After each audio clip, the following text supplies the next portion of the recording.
1966년 설립되어 올해로 창립 50주년을 맞은 대한상사중재원은 국내 유일의 상설법정 중재기관입니다. 창립 후 반세기 동안 국내, 국제, 상거래 분쟁 해결 기관으로서 신속하고 공정하게 분쟁 해결 절차를 제공해 왔습니다. 국제 분쟁이 점차 증가함에 따라 대한상사중재원에서 처리하는 중재 사건의 수도 증가했는데요. 2015년에는 400건을 돌파하였습니다. 분쟁의 성격도 일반 상사 분쟁 이외에 건설 분쟁, 금융 분쟁 등 점점 다양해지고 있습니다. 이러한 다양한 분쟁에 대응하여 대한상사중재원은 28개국에 이르는 다양한 국적의 중재인 후보자 1000여 명을 보유하고 있습니다. 이러한 중재인 후보자들은 대부분 국내의 저명한 법률가들입니다. 그리고 2016년 6월 1일 국제중재규칙이 개정됨에 따라 다수당사자 중재제도, 제3자의 중재참가제도, 청구의 병합제도 등 여러 당사자들 간의 분쟁을 일거에 모순 없이 해결할 수 있는 새로운 제도가 도입되었습니다. 또한 개정 국제중재규칙은 긴급중재인 제도를 도입함으로써 중재판정부의 구성 전이라도 중재 절차에서 임시적 처분을 받을 수 있게 되었습니다. 그리고 무엇보다 해외 유수의 중재기관들과 같은 수준의 서비스를 합리적인 가격에 제공하고 있어 국내의 기업들로부터 효율적인 분쟁 해결 기관으로 각광받고 있습니다. 자, 지금부터 이 두 사람을 잘 지켜보시기 바랍니다. 그럼 여러분께서도 국제중재란 무엇인지 알게 되실 겁니다.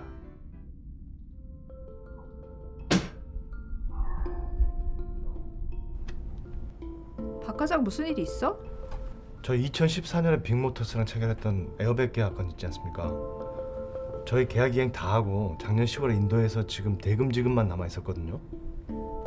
그랬지. 그래서 연말에 밀린 대금과 지연이자에 대한 청구서 보냈잖아. 예, 그 회신이 방금 왔는데 저희가 공급한 에어백이 계약에 적합하지 않아서 계약을 해지하겠답니다. 그게 무슨 소리야. 그 건은 빅모터스가 직접 공장까지 방문하고 샘플 승인까지 다 이루어진 다음에 체결한 계약건인데. 그러게 말입니다. 이거 저희가 잘못한 거 없는데 상대방에서 완전히 억지 부리는 것 같은데요. 아, 이거 진짜 큰일이네. 이거 소송까지 가면은 몇 년 걸리고 그 기간 동안에 회사 자금 회전 문제도 있고 이행 보증금까지 뺏길 수가 있어. 아, 이거 어떡하죠? 이거 제가 담당했던 건인데 저희 딸내미 이제 100일인데 저 회사에서 잘못하면 큰일 납니다. 계약서랑 관련 자료 다 수집해 놓고 M&K 법률사무소 장 변호사한테 빨리 연락해서 미팅 잡아놔. 네, 알겠습니다.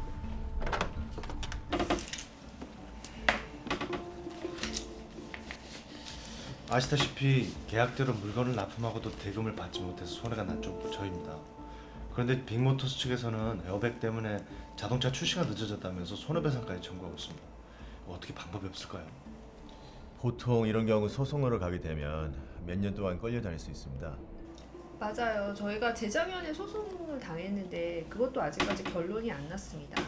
그런데 이번 건은 지난번 건보다 거래 금액이 커서 더 심각합니다. 당장 그 회사 자금 회전 문제도 있고 이행 보증금 몰치당하게 되면 회사도 힘들어지고 누군가 책임을 져야 될 수도 있습니다. 그런데 이거 페이지 몇 장이 비는데 혹시 원본 파일 갖고 계십니까? 예, 원본은 여기 있습니다.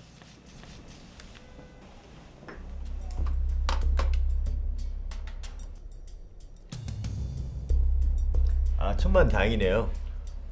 중재 조항을 넣어놨네요. 우리가 외국 법원까지 갈 필요 없이 중재를 신속하게 진행할 수 있겠습니다. 중재요? 네, 계약 체결 당시에 저희가 분쟁 해결 절차로 공정하고 신속하게 해결할 수 있도록 대한상사중재원 중재규칙에 따른 중재를 제안했었습니다. 대한상사중재원은 ICC, SIAC 절차하고도 굉장히 유사하면서 비용 면에서는 합리적이기 때문에 상대방도 흔쾌히 동의했었습니다. 아, 진짜 다행이네요. 근데 중재로 가려면 시간이 얼마 정도 걸릴까요? 저희가 받지 못한 금액이 크다 보니까 빨리 중재 판정을 받아야 될 텐데. 아니면 금액이 40억 가까이 되는데 이행 보증금 몰치라도 먼저 막을 수 있는 방법은 없을까요? 상대방이 요청하면은 이행 보증금을 당장 지급해야 되는 걸로 알고 있습니다. 그 부분은 염려하지 않으셔도 됩니다. 보통 KCAB 판정이 나올 때까지 한 1년 정도 걸리는데 이번에 그 International Arbitration 룰이 개정이 되면서 긴급 중재인 제도가 생겼습니다. 우리가 신청서를 낼 때 아니면 그 이후 중재 판정부가 정식으로 구성되기 전까지 언제라도 빅모터스 피본에 대해서 그 지급 요청을 못하도록 가처분만 먼저 긴급 중재인에게 신청할 수 있습니다.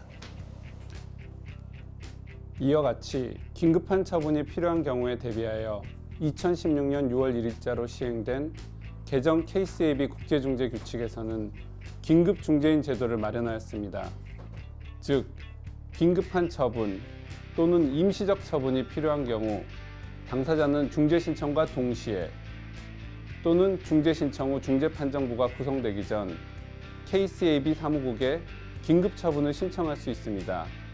이때 사무국은 신청서가 접수된 날로부터 2영업일 이내에 1인의 긴급 중재인을 선정하여야 합니다.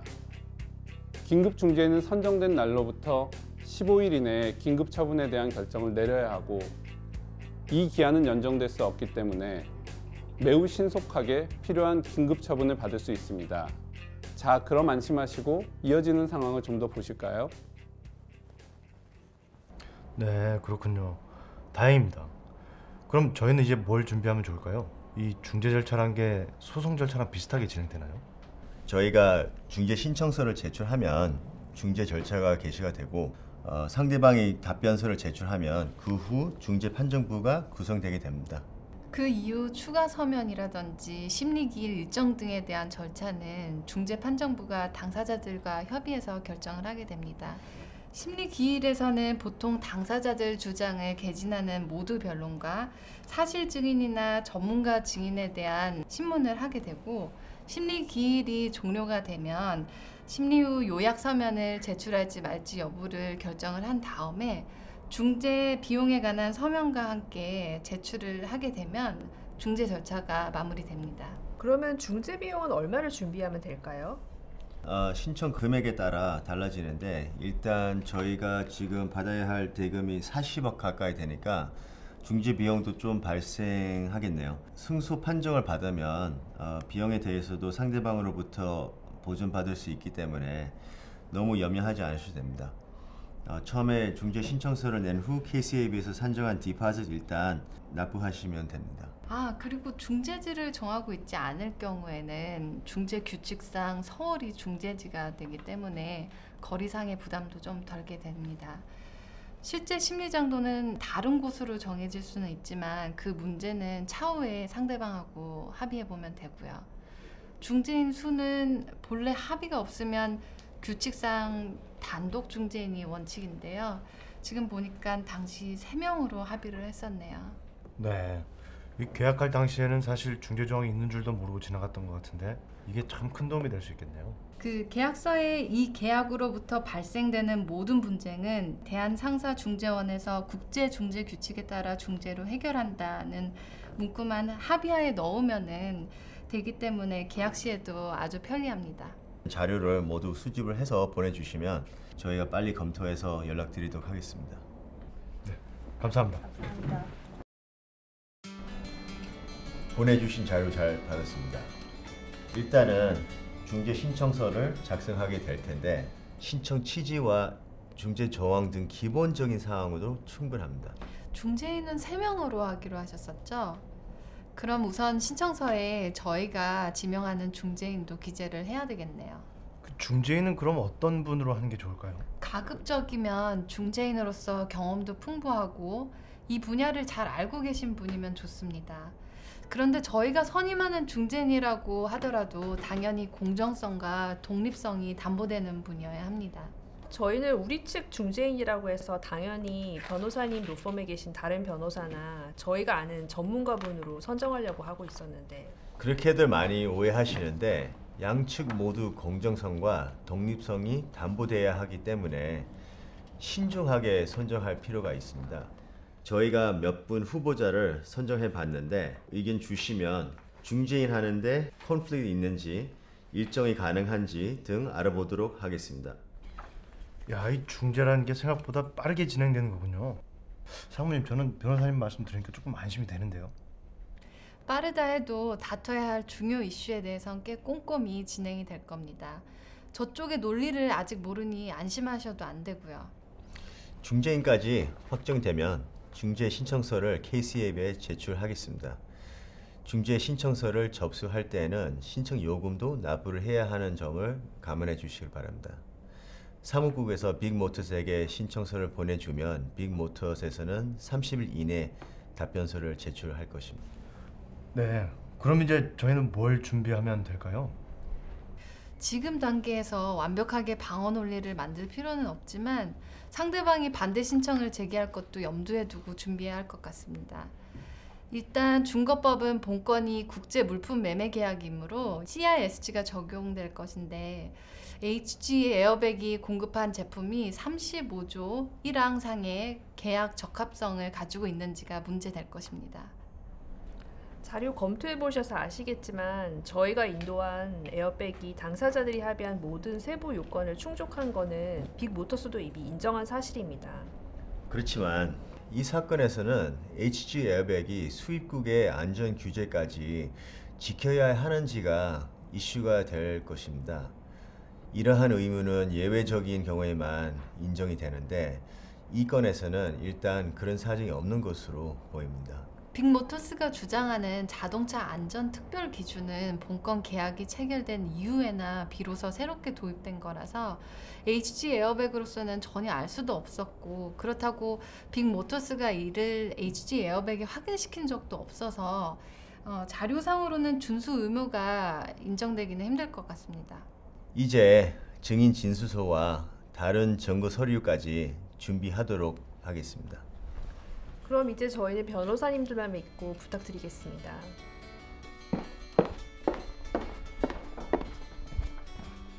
팀장님, 새로운 국제중재 사건이 들어와서요. 중재사건 접수보고서를 작성했습니다. 검토하면서 보니까 중재조항 그리고 다른 절차적 요건상의 문제는 없어 보이고요. 사건 번호 부여하고 신청요금 안내합시다. 신청서에 중재인 선정에 관한 지명이 있네요. 그럼 중재인 지명 통지도 같이 준비하도록 하세요. 네, 알겠습니다.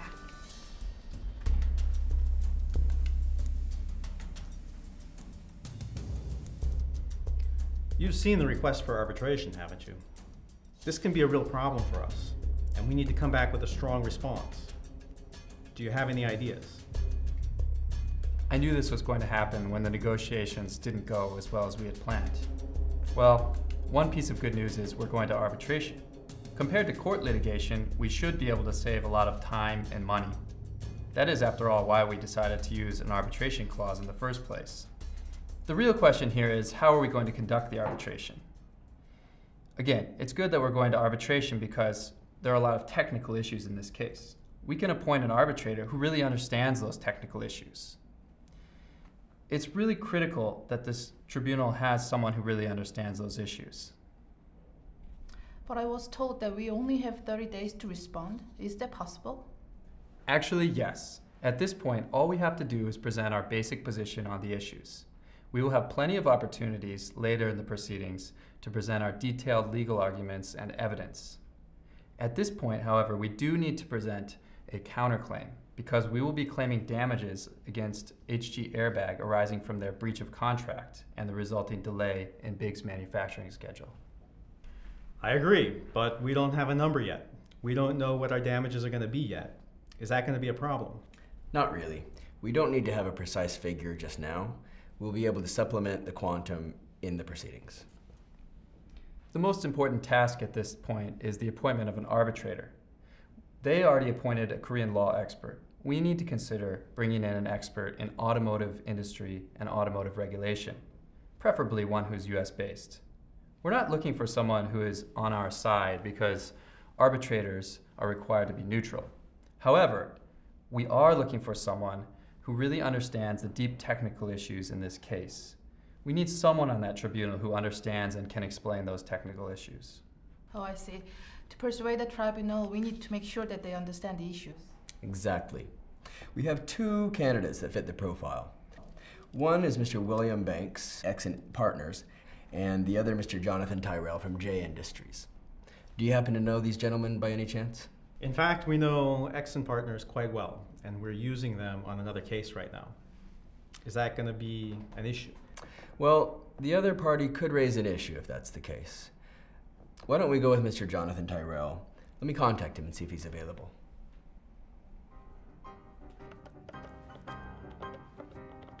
Hello, Jonathan. We are representing Big Motors in an arbitration case against HG Airbag regarding an airbag supply contract. We were wondering if you would be interested in acting as an arbitrator. Hi, Michael. That sounds very interesting. Let me see. HG Airbag. I had an arbitration case against HG Airbag a few years back. I was representing the other side in that case. Do you remember when that was exactly? About 2 years ago. It was a post-M&A dispute, but from what you have explained, it sounds like there's no connection between the two cases. I see. That would fall under the orange list of the IBA guidelines on conflict of interest, section 3.1.2 to be precise.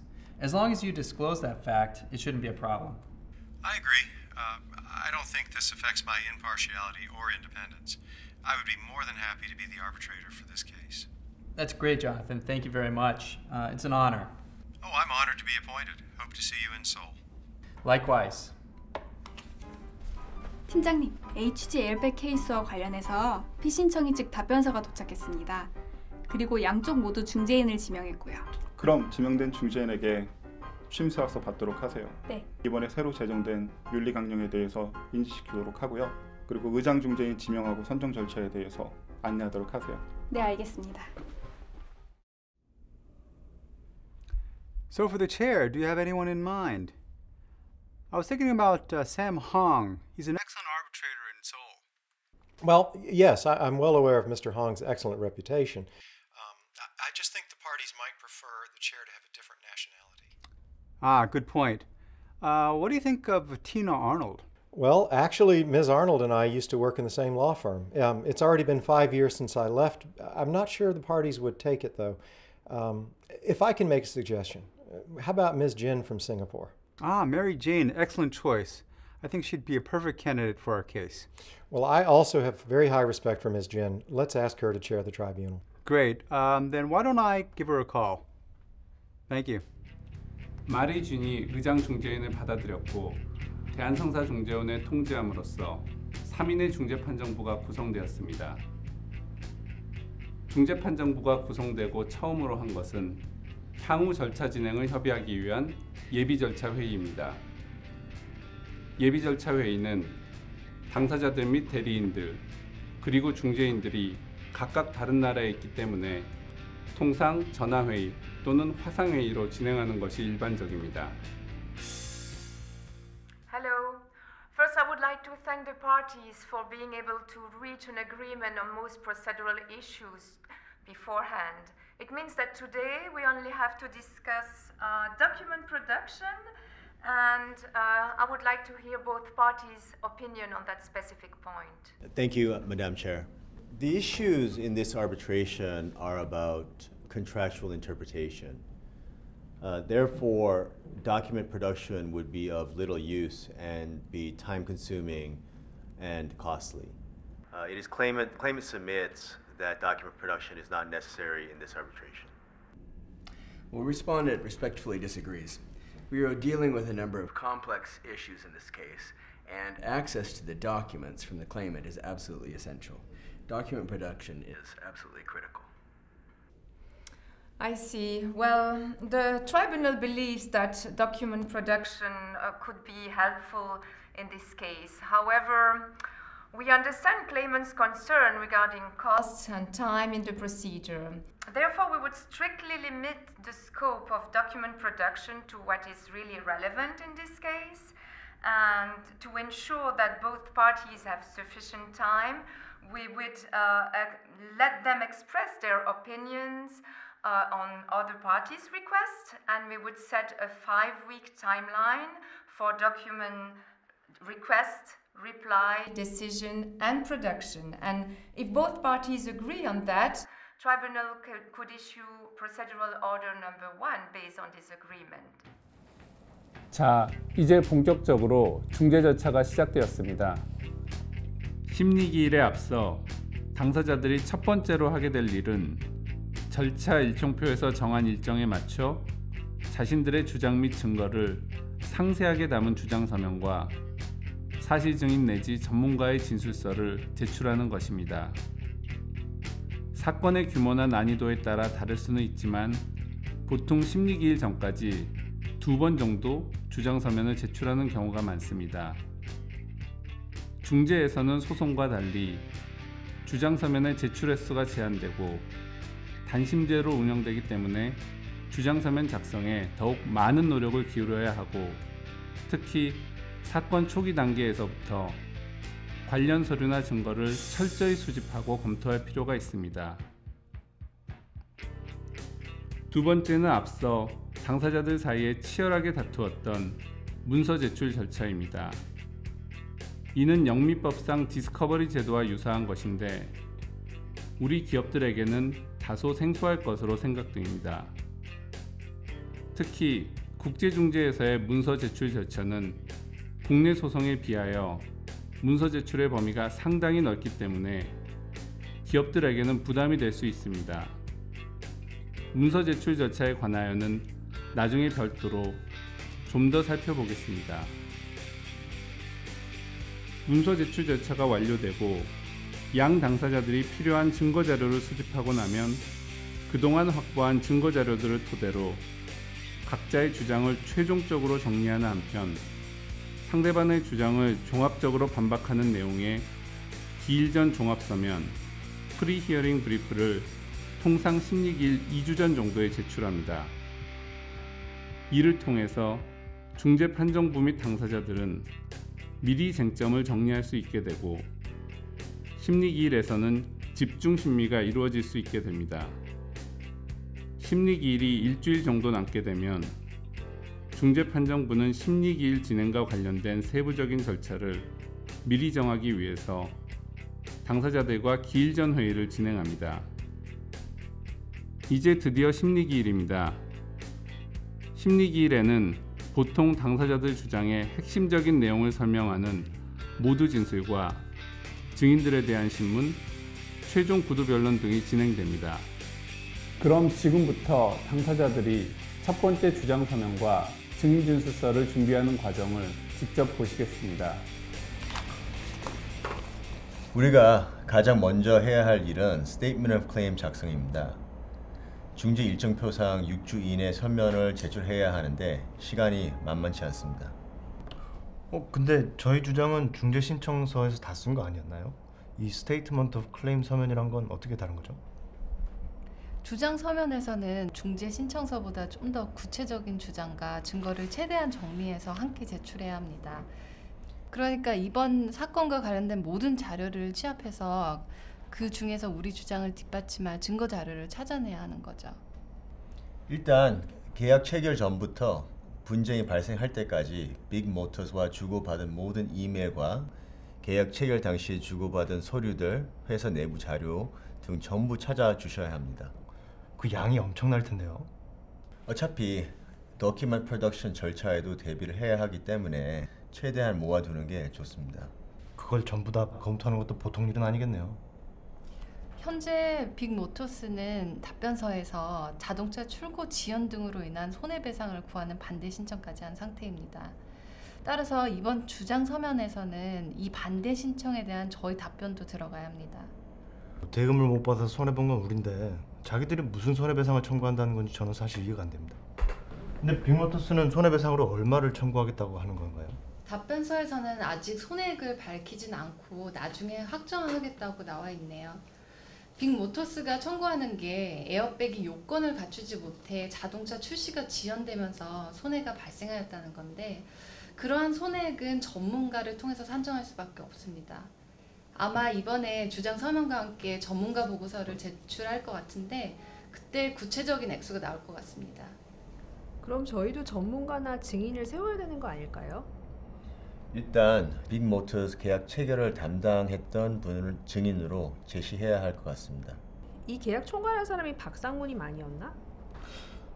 빅모터스랑 협상을 직접 하셨던 분은 아마 김지민 차장님일 겁니다. 이 사건의 핵심 쟁점이 계약 체결 과정에서 당사자들이 에어백 규격 등에 관하여 어떻게 합의했는지를 밝혀야 하기 때문에 협상을 담당하신 김지민 차장님이 나올 것 같네요. 증인으로 선정되면 시간이 많이 필요한가요? 일단 인터뷰를 진행해야 합니다. 그리고 진술서가 작성이 되면 그 내용을 확인하고 수정하는 작업도 부탁드리게 될 것 같습니다. 무엇보다 증인 신문에 응해야 할 가능성이 높습니다.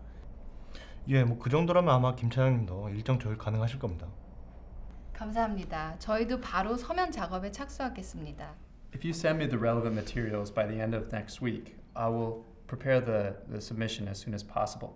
We also have to calculate damages and present that damages amount in our counterclaim. For this, we'll need the help of an expert. What type of person do we need to appoint as an expert? Well, first of all, the expert should be an expert in calculating damages. And because the expert is subject to cross-examination at the hearing, it's helpful to have someone who has significant experience acting as an expert in international arbitration proceedings. I know one well-known expert in this field who has served in a case very similar to this, and I'd recommend that we approach this person and see if they're available. But hiring an expert like that, it must be expensive. Can we recover expenses from HG Airbag afterwards? Well, expert fees are typically considered part of the overall costs of the arbitration. And that means that the claimant could be held to, required to pay those costs at the end of the arbitration based on the arbitration tribunal's allocation of costs. As of right now, there's no way of knowing what that allocation will be. But if Big Mortgage prevails in both the main claim and the counterclaim, then I think we can say it would be likely that it can recover its costs in full of the expert fees from the claimant. I understand. Please proceed to appoint an expert. Will we be able to see a copy of the report before it's filed in the arbitration? Of course. Once the expert has been appointed, we will work together with them to develop the draft. And once it's completed, we'll provide a copy to you for your review and comments. 앞서 중재판정부는 문서 제출 절차를 진행하기로 결정한 바 있습니다. 문서 제출 절차는 양 당사자들이 상대방에게 필요로 하는 문서를 특정하여 그 제출을 요구하는 것으로 시작됩니다. 이때 문서 제출을 요청하는 당사자는 요청하는 문서가 왜 필요한지 사안과의 관련성 및 중요성을 밝혀야 합니다. 반면 요청을 받은 상대방은 변호사 의뢰인 특권 등 일정한 사유가 있으면 제출을 거부할 수 있습니다. 만약 양 당사자 사이에 문서 제출 여부에 관하여 다툼이 계속된다면 중재판정부가 그에 관한 최종 결정을 내리게 됩니다. 이와 같이 양 당사자 사이에 문서 제출 요청에 관하여 공방이 이어지는 경우 레드펀 스케줄이라는 형식의 문서가 자주 활용됩니다.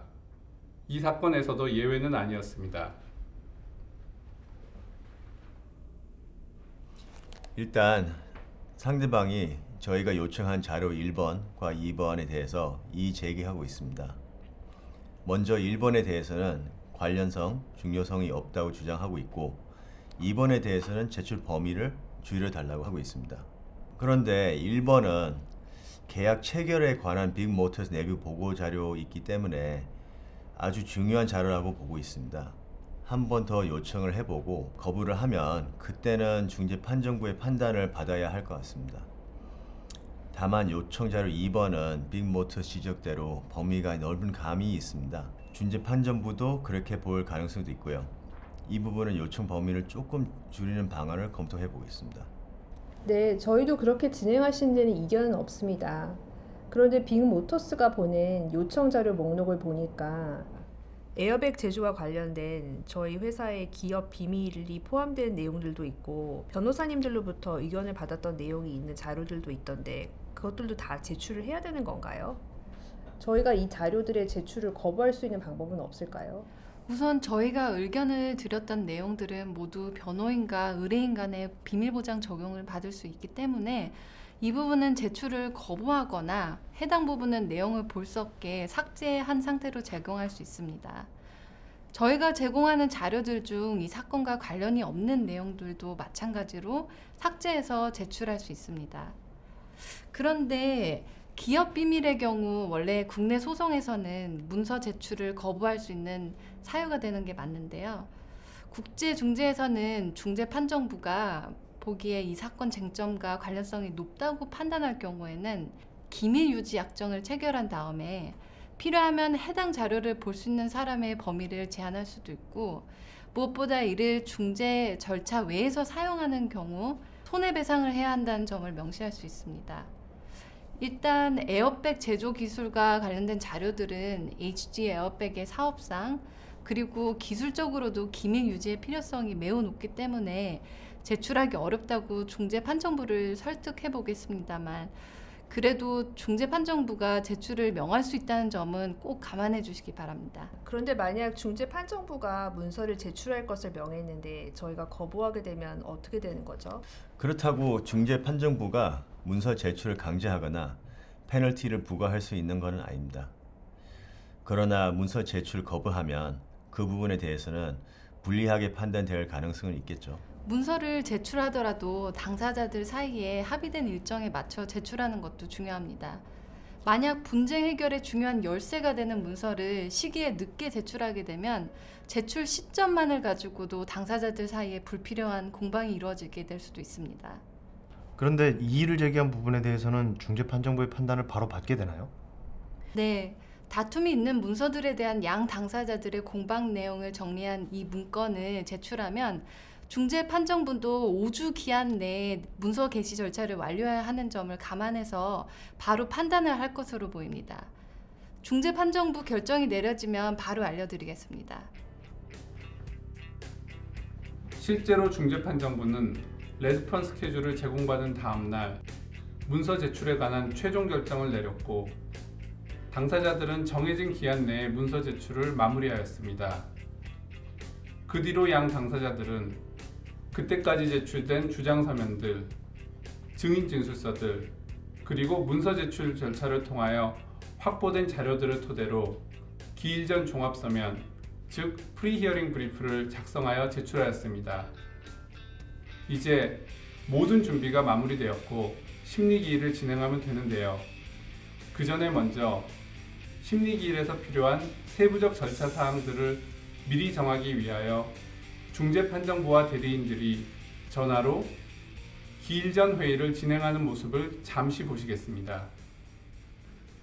Hello, thank you for participating in this procedural conference today, although I'm sure you are very busy by now. First of all, I would like to confirm that the tribunal has received both parties' claim submissions, Ms. Jaemin Kim witness statement and Dr. Julia Lee's witness statement, and both parties' pre-hearing submissions. As we are roughly 1 week before the hearing, I would like to clarify the organization of the hearing with you today. And we need to decide how much time we will allocate for opening statement. We need a list of the witnesses for cross-examination, and we need to know how much time to allocate for cross-examination. Am I correct to say that there would be no objection from the claimant if it starts with its opening statements and the respondent follows? That is correct. No objection on our side. Would 20 minutes suffice? Yes, I think that would be enough. And we are planning on using a PowerPoint presentation. And if respondent will also be using a PowerPoint, I suggest that we exchange files the night before the hearing. We're also planning to use PowerPoint presentations, and we agreed to exchange them the night before the hearing. We're also fine with 20 minutes each for opening statements. Okay, then we decide that HG Airbag will start with its opening statement, and each side will go for 20 minutes.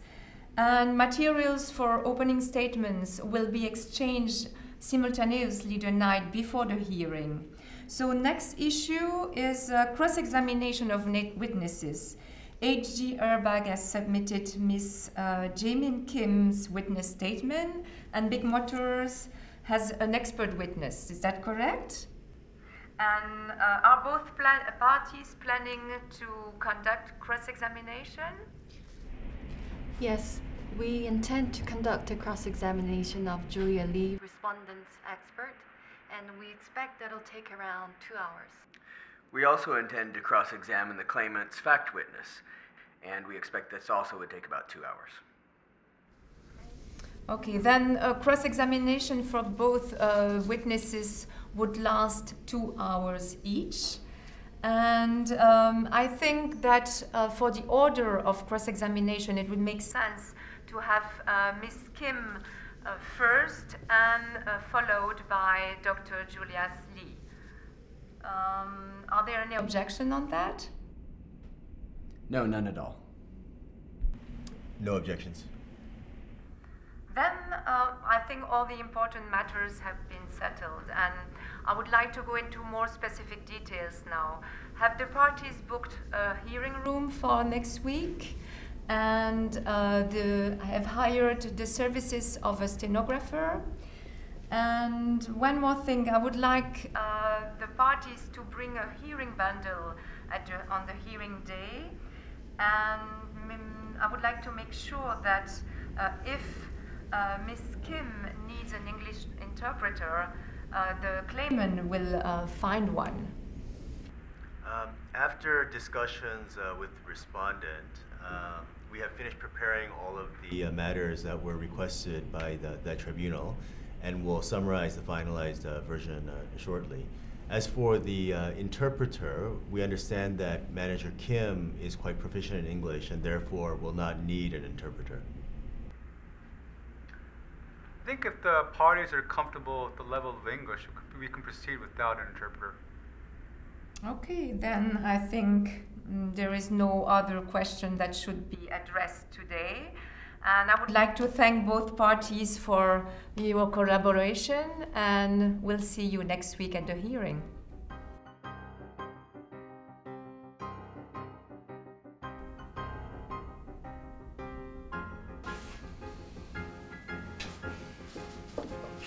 Good morning. Good morning. Morning. Morning.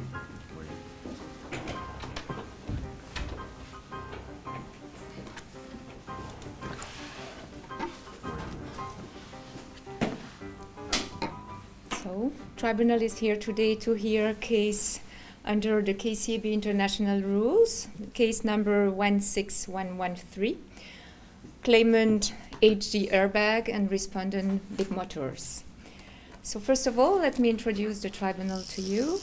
Mr. Chol Kim, appointed by the claimants, and Mr. Jonathan Tyrrell, appointed by the respondents.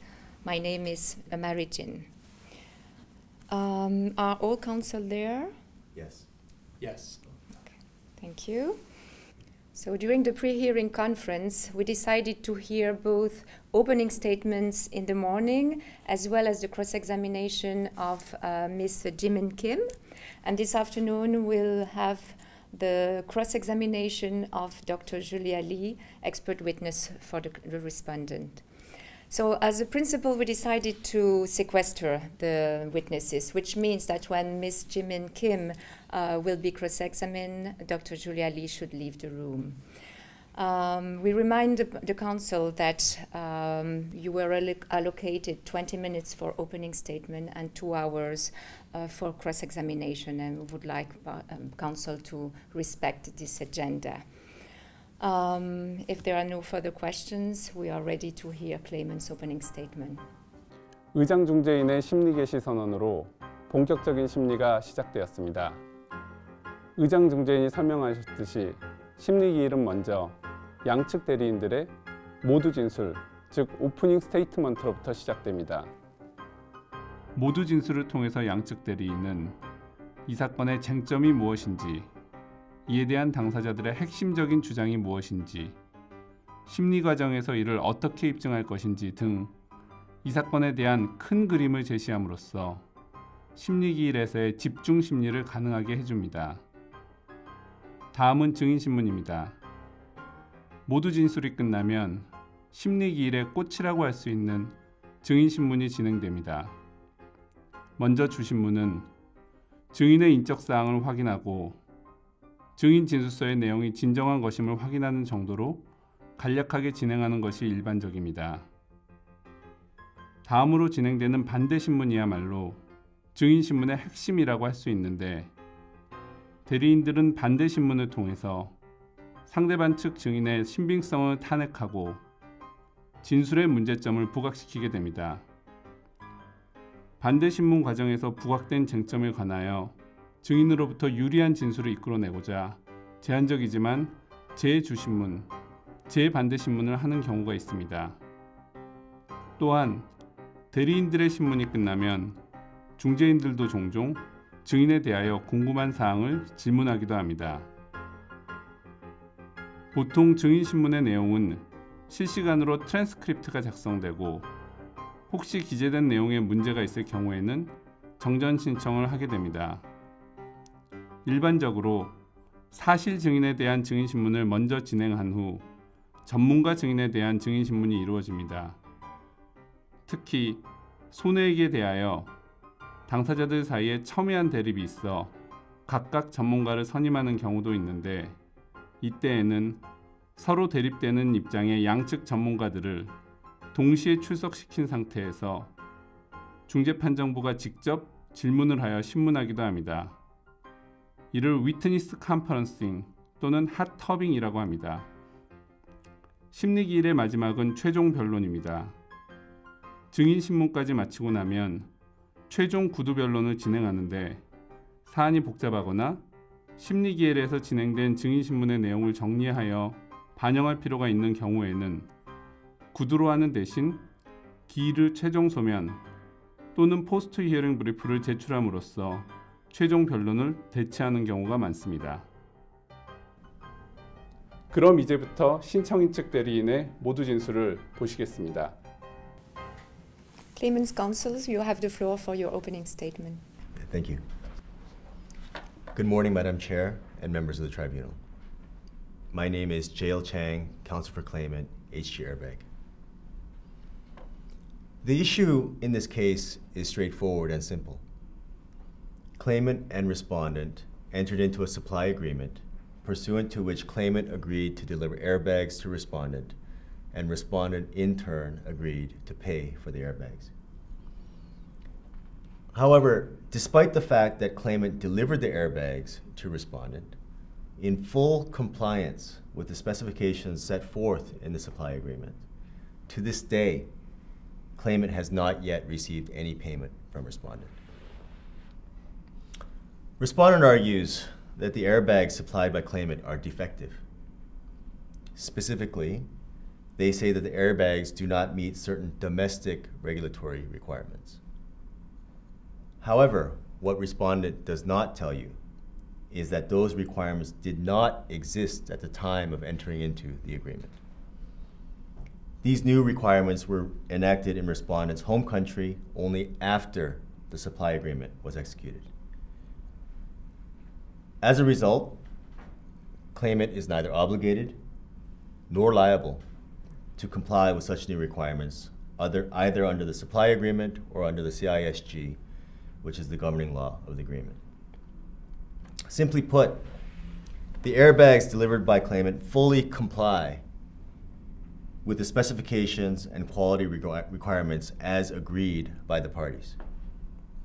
In other words, claimant's airbags are free from any defects, and therefore, respondent must pay.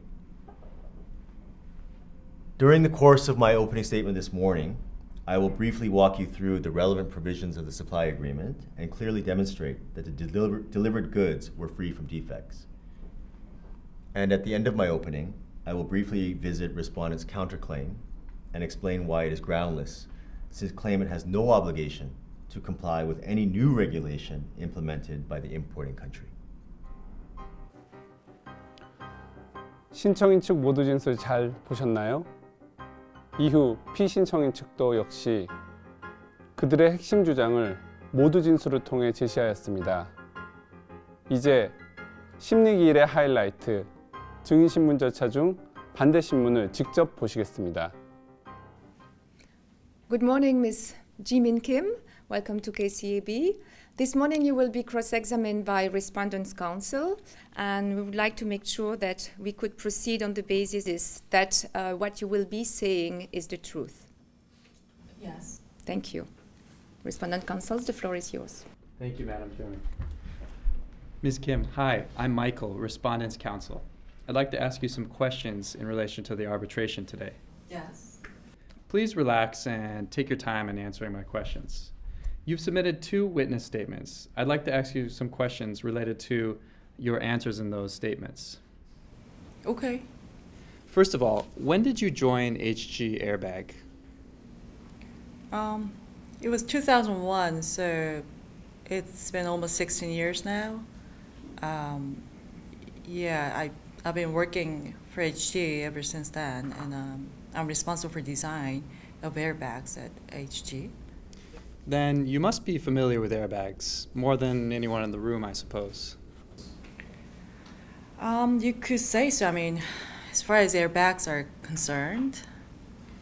Ms. Kim, are you aware that HG Airbag and Big Motors have entered into an auto airbag supply agreement? Yes. So in your view, what would be the purpose of this agreement? Purpose? Should I give a legal opinion? I'm not a lawyer. No, so Ms. Kim. No, you don't have to answer legal questions. That's the tribunal's role. What you have to answer is on the facts only. So please, counsel, can you rephrase this? Sure, let me try it again. How did HG Airbag and Big Motors come to enter into the supply agreement? Can you give us a little detail on the background, please? Yes. Big Motors is one of our customers. You can see on the street that in Korea, many cars are manufactured by Big Motors. I would say that 1 out of 2 airbags in those cars are from us. And that is why Big Motors entered into the supply agreement with us. Those airbags were, intended to be used in the cars that are exported to the U.S. I understand, and you just answered my next question. So, you are aware that airbag safety standards vary from country to country, correct?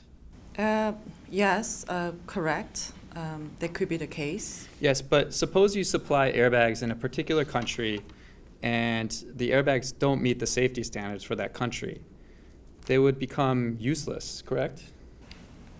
Yes, I guess, I would say so. Because those airbags are to be used in the cars, and if they could not be installed in a car because they could not meet some safety standards, then I guess they're useless. And you were directly involved in the design of the airbags in question, correct? Yes, our team designed the airbags. Then did you know that the U.S. motor vehicle safety standards were amended in June 2015? That was before the airbags were delivered. We were not aware of the amended safety standards when we first designed the airbags. Early this year, Big Motors did not pay for the airbags that we delivered. And it was the first time they brought up this issue of amended safety standards. It was the first time we ever heard of those things. But with 16 years of experience in the industry, you must have heard about the amendment. Isn't it true that airbag supply standards, airbag safety standards change from time to time? Well, yeah, I guess so. It varies, from country to country. Then let's only think about the U.S. for a moment. When you were involved in the design of the airbag, did you check the U.S. safety standards and if they had been amended? No, we didn't. Big Motors, they gave us the specifications with the details, including dimensions, size, safety standards, and they're attached to the agreement itself. And we manufactured and we designed the airbags in accordance with the specifications. But you have a lot of experience in the industry, Ms. Kim. Wouldn't anyone with your level of experience check at least once to ensure that safety standards have been met before delivering the airbags? I never checked the safety standards of any country in that way. I mean, wasn't it Big Motors that should have told us any changes in safety standards? I mean, they're the one who are selling their cars to the U.S. market. I mean, if the changes were about, if it was Korean safety standards, then we might have known. But there's no way they could find about the U.S. safety standard change here in Korea unless Big Motors told us so. Okay, I understand. No further questions, Madam Chair. Thank you, Council. Some questions? Questions? No. Thank you very much, Ms. Kim. Thank you for your time. You may go now. This afternoon, we'll have the cross-examination of a respondent's expert witness, Dr. Julia Lee. Thank you very much. Yeah, thank you. Good afternoon, Dr. Lee. Thank you for taking your time to be with us today. You will be cross-examined by claimant's counsel, but before that, I would like to have confirmation from you that we can proceed on the basis that what you will be saying is the truth. Yes, you can. Thank you very much. Claimant counsels, the floor is yours. Thank you, Madam Chair. Good afternoon, Dr. Lee. Good afternoon. Thank you for coming all the way down to Seoul this afternoon for your cross-examination. I have read your expert report that you submitted for this arbitration and will be asking you a number of questions about your report today. For the benefit of the tribunal, I would appreciate if you could answer my questions as simply as possible. Yes, of course. Thank you. And of course, please also try to answer my questions in an objective and impartial manner based on your professional knowledge. Yes, of course. Thank you. I'm looking at your CV and it is quite impressive. You worked at A&B, the largest motor company in the world, in terms of revenue for 25 years. That is from 1988 to 2013. And you're now working as an independent technical consultant, is that correct? Yes, that is correct. And you were in the design department that was responsible for designing airbags for particular motor vehicles and deciding how to install them, is that correct? Yes, that is correct. I've worked for the vehicle design department, and more specifically, I was in charge of all the design-related aspects of the installation of airbags. I see. I'm now going to ask you some questions about the safety standards that apply to airbags. In the US, there are certain statutory requirements that apply to airbags. Is that correct? Yes, of course. Can you briefly explain what's included in those safety standards? Well, for example, the speed at which an airbag unfolds, the maximum pressure on an airbag, the size of an airbag, those are all regulated by statutory requirements that are mostly related to safety issues. I see. And are you aware that the U.S. motor vehicle safety standards were amended in June 2015? Yes, I am, because at the time I was still working as a consultant in the area, so I've always been familiar with the changes and the trends in this field. I've learned that the U.S. motor vehicle safety standards changed in June 2015. Dr. Lee, in your view, would a company that specializes in the manufacture of airbags be required to check from time to time the safety standards of the relevant country to which vehicles containing the airbags will be exported? Well, I've never worked for a company that manufactures airbags, so I can only provide you with an hypothetical answer. I would say that if the relevant agreement says that the airbag maker must check the safety standards of the importing country, then the airbag maker would be obliged to do so. I understand, but my question was slightly different. Let me put it to you this way. Regardless of what the agreement says, let's put that aside for a moment. Would the manufacturer of airbags be required to check the relevant safety standards before supplying the airbags? Yes or no? I did understand your question.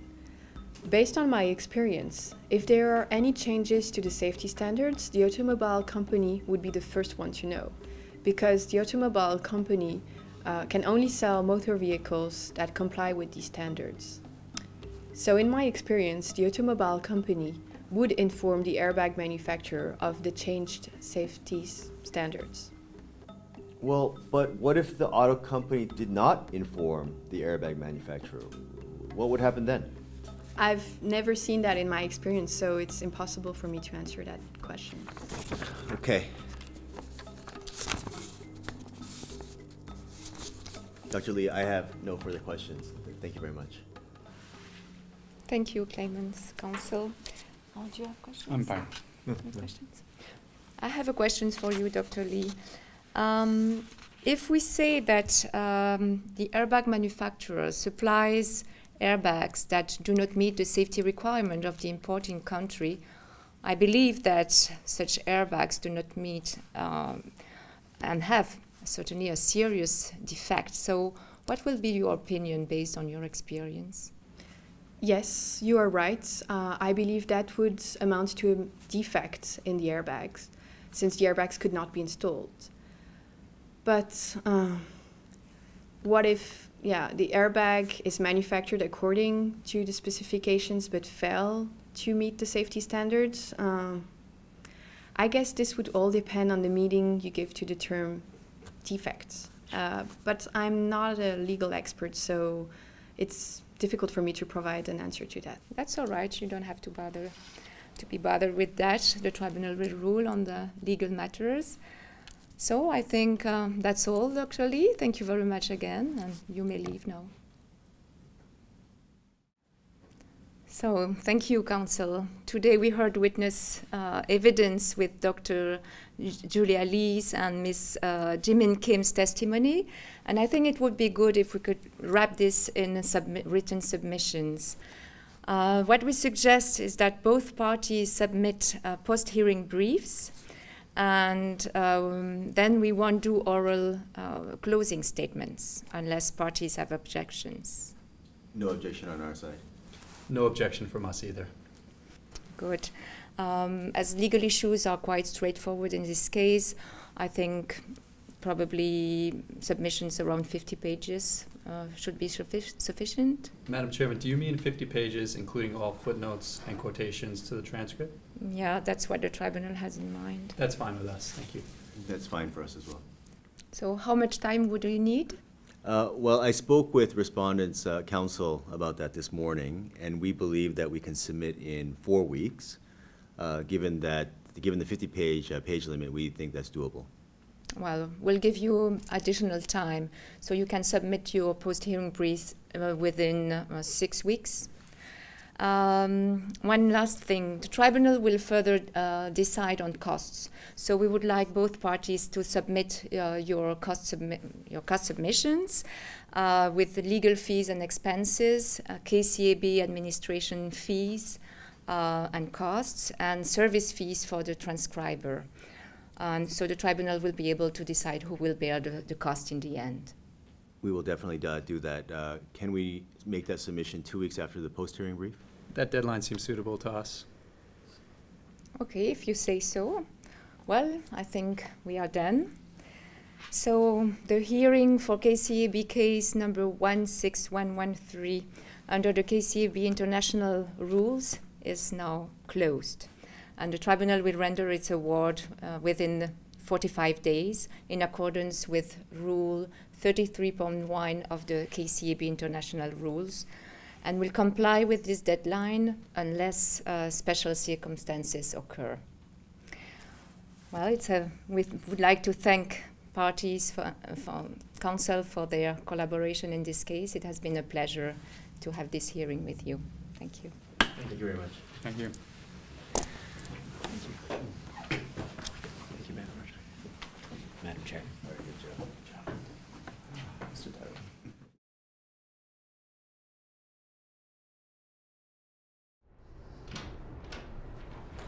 Hello. How have you been doing? Good to see you. Good. Hi.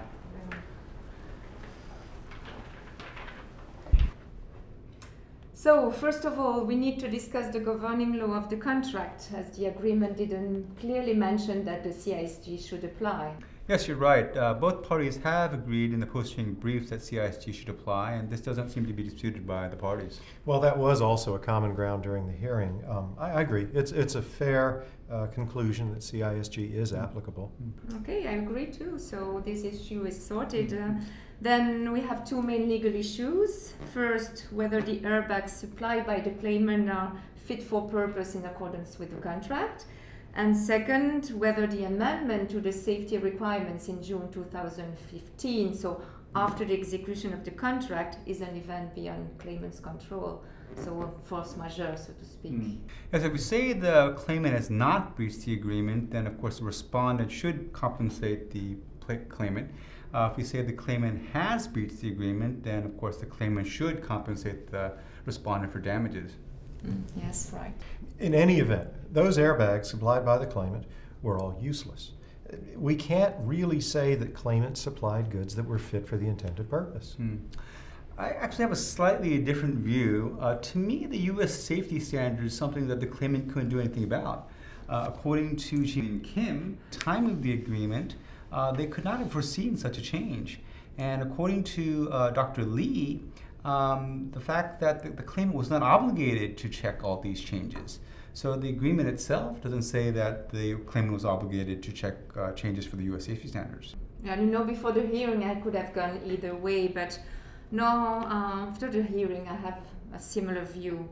And moreover, if you say that the airbags supplied by the claimant must meet the purposes of the agreement, you cannot extend this obligation indefinitely, right? So unless a change in the safety standards is easily identifiable, I think it's difficult to say that one is held liable if it has manufactured the good in accordance with the standards of the contract. That seems to be a valid argument too, but I still believe that the claimant should be liable, even if in part, although your explanation makes sense to some extent. Okay, well, I think things will be much clearer if we have a draft award in front of us. So what I suggest now is that I will draft the award and I will circulate it and I will wait for your comments. Yes, great. Thanks for taking the initiative, and we'll provide comments promptly. Yeah, me too. Thank you. Okay, thank you. Well, I think we are done, and thank you very much for your time. Thank you. I really appreciate. 이제 심리기일이 끝나고 포스트 히어링 브리프 제출도 마무리되었습니다. 중재 절차에서 양 당사자는 변호사 보수, 대한상사중재원 관리요금, 전문가 보수 등 기타 비용을 지출하였는데요. 중재판정부는 이 비용을 누가 부담할 것인지에 대하여 결정을 내리고 그에 관한 주문을 중재판정문에 포함시켜야 됩니다. 이 사건에서는 미국 안전기준의 변경에 대하여 누가 책임을 질 것인지 여부가 핵심 쟁점이라고 할 수 있습니다. 이 부분을 피신청인의 100% 과실이라고 보기에는 어려운 면이 있고요.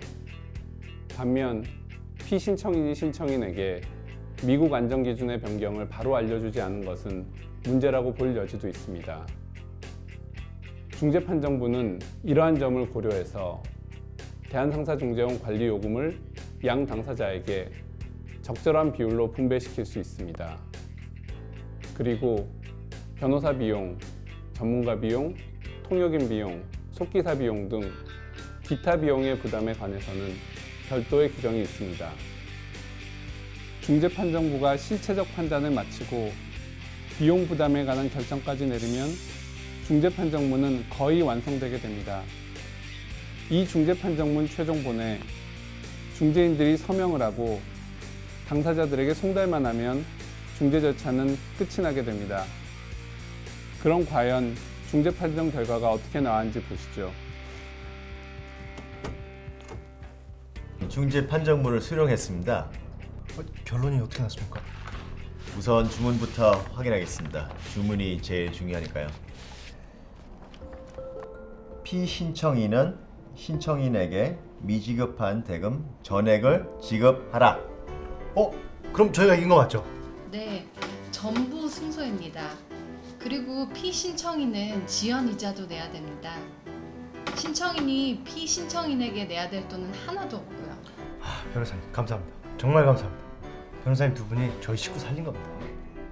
너무 너무 다행입니다. 저희가 정말 마음을 졸였거든요. 근데 빅모터스가 항소를 제기하거나 뭐 그럴 수 있는 건 아니죠? 아, 상무님 무슨 그런 무서운 말씀을 하십니까? 이건 소송이 아니라 중재다. 중재는 항소가 안 된다. 이렇게 변호사님께서 다 설명해 주셨거든요. 맞죠? 그러니까 더 이상 항소할 수 없다고 중재법에 명확하게 나와 있습니다. 항소 걱정은 더 이상 안 하셔도 됩니다. 게다가 우리나라도 그렇고 미국도 그렇고 중재 판정의 승인 및 집행에 관한 뉴욕 협약 가입국입니다. 그래서 만약 대금 집행이 늦어진다면 이 중재 판정을 미국 법원에 들고 가서 집행 판결을 받고 강제 집행 절차를 진행하면 됩니다.